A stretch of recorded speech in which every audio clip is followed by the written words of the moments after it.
Looking around, not one of us has been untouched by the shocks and longer term shifts caused by the pandemic.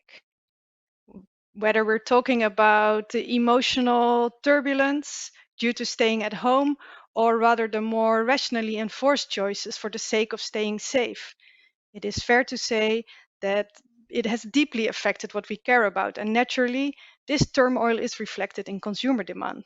And I'd like to take the opportunity today to really share with you some key insights around one of the major, perhaps not most abrupt, but definitely one of the most sticky driving forces for change, and it is seeking to shop sustainably. Because did you know that in the world's leading country when it comes to eco activism, nearly 1 in 2 consumers are already changing their buying behavior accordingly? And this group is worth a whopping 34 billion euro. And for the sake of clarity, we're talking about Germany here, and other countries are definitely following suit. So I'd hope you agree with me, it's definitely worthwhile exploring this further in depth. And I'd like to take the next 10 to 15 minutes or so to really convince you not only of the societal imperative of sustainable business, but the monetary one as well. And from our view, where to better start than by unfolding the driving forces behind consumer behavior and the ultimate measure of consumer demand, namely what is happening exactly at the point of sale. And by relying on our continuously gathered household purchasing data, enriched with our multi-year sustainability study entitled Who Cares, Who Does, we can take a closer look at those two perennial levers of behavior change, caring and doing. And the story to be told then turns out to be quite perplexing.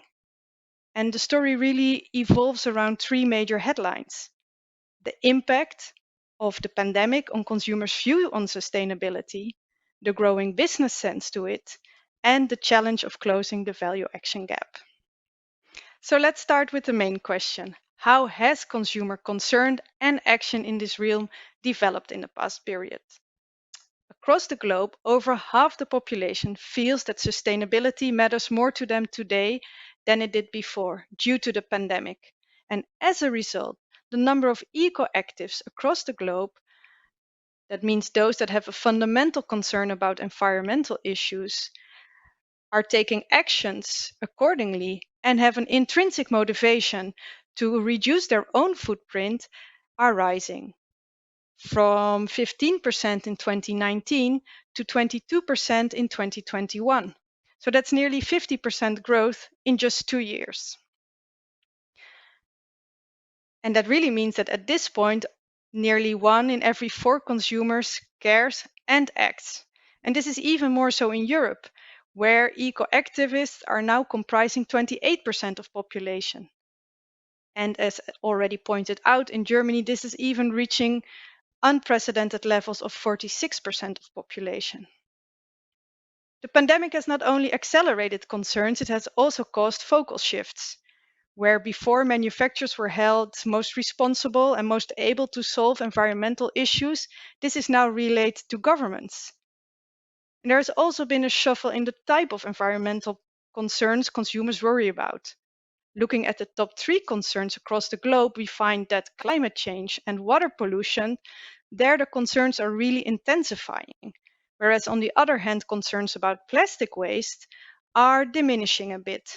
Nevertheless, plastic waste is still firmly in the second position as a top concern in Europe and in third position across the world. In spite of increasing concerns, however, 6 out of 10 shoppers cannot name any brand or retailer that does a good job for the environment.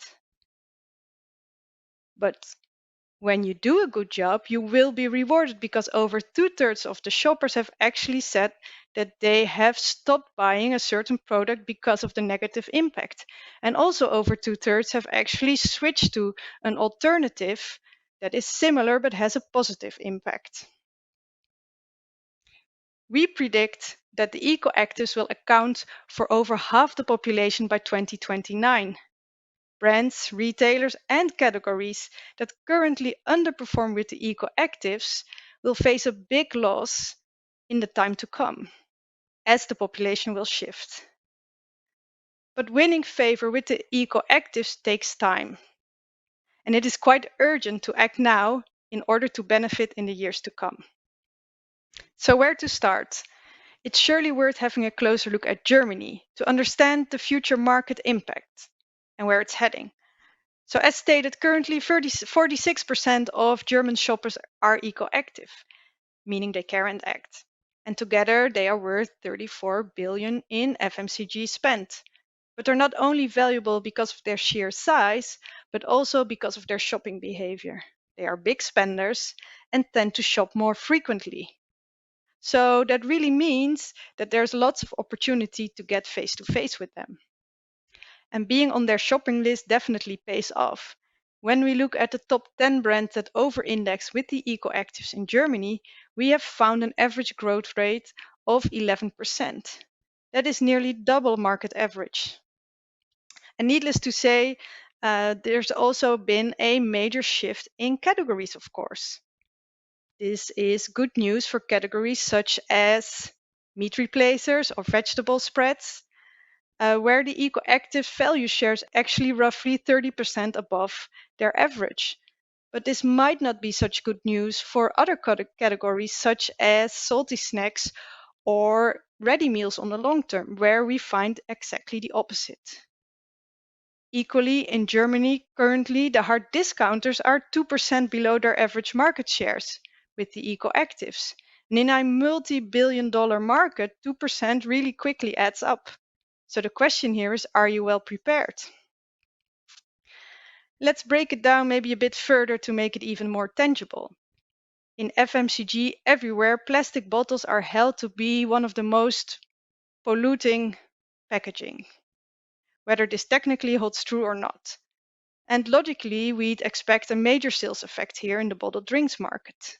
And we found so.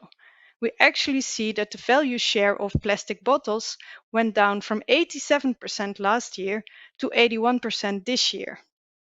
And when we look at the German mineral water market, which is roughly worth $2 billion, we also know that 30% of Germans, for example, own a machine or tap that makes carbonized water.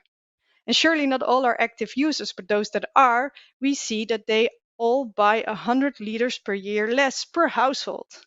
So that is 100 bottles saved or 100 times a sales missed, depending on your view. And it's these game-changing solutions that combine the need for convenience while saving money and tapping into the green motive at the same time that will have a huge impact on our market in the years to come. True to say, there still is a wide distance between the eco-actives and the rest of the population in their efforts to, for example, avoid plastic. When we look at the bottled drinks again, we see that across Europe, 71% of the eco-actives regularly avoid buying drinks in plastic bottles, versus only 28% of the considerers and virtually none of the dismissers. So this is really the crux. There is a huge cohort of shoppers that is concerned, willing to take action, but are not following through. Even in Germany, the forefront of green consumerism, there is a large gap between those that value sustainability and those that are making actions to be more sustainable. With 79% trying to buy environmentally friendly packaging and 54% only actually doing so regularly, there is a gap of 24% of unfulfilled good intentions. And this is what we fittingly call the value action gap, and it's worth 22 billion euro in Germany alone. Across wider Europe, the gap increases to 35%. So there's lots of consumer spend literally waiting in the green waiting room. The main cited barrier that we find often to following through is that shoppers either can't find or can't afford sustainable products. Second to that, day-to-day priorities get in the way, and also in-store distractions prove to be a further obstacle. The value action gap is not surprisingly the largest for the eco-considerers, those that really have deep concerns about the environment but find it hard to take their actions into reality. So it proves that consumers are waiting for eco-friendly solutions that suit their lifestyle, and there's an unsatisfied need for affordable and convenient solutions. So I find it quite illustrative that in a period where the German brand growth averaged 10% last year, sustainable brands that take sustainability really in their core as a main reason for purchase and take it beyond their product offer, these brands grew by an astounding 19%. And it's even more worthwhile looking at those what we call purpose lifestyle brands, those brands that combine lifestyle demands with a sustainable focus as a satisfier. These brands outgrew the market at a stunning 23%. And notably, both type of brands did so with way less promotional pressure than the year before or than their competitors. And it's also illustrative, at the other hand, that up to 80% of eco-actives believe that they themselves can make a difference with their choices and actions to their environment around them. But among the eco-dismissers, this is only less than half that number. So what message can we derive here? The green imperative is intensifying and it is growing up to reach majority quite soon. So this means business cannot afford to ignore. In a market built on trillions and trillions of transactions, it's really time to put transformation to that equation. So call it transformative transaction or transactional transformation. Either way, stakeholders must unite in results to close the gap between caring and doing. And this gap is really the smallest when sustainability meets affordability and convenience. And there's 5 steps along the way. And for this, across all ecotypes, it is vital to first make it understood. Projects to raise awareness are a vital first step, especially showing how one can contribute personally and easily is key to increase this sense of ownership that is often lacking. Second, we have to make it easy. Whereas eco-actors might be taking the time to, for example, examine, check labels, or go out of their way to a specific supermarket or section in store, other ecotypes will definitely not do so. So initiatives such as a recent pilot with digital watermarks for efficient sorting for recycling are potentially great contributions to ease this process. The success of, for example, a German brand called Share, where they really operate on a buy one, donate one principle across categories, is another great example of the potential success awaiting when, when sustainability really meets findability. Then make it desirable. Green is increasingly used as a badge of honor. So tap into this positive sentiment to achieve greater involvement, especially among younger crowds and the eco-considerers. Make it rewarding. It is not all about removing rational barriers. It's also as much about offering a positive emotional payoff. And this is really done by multiplying the impact of a single transaction as a good example.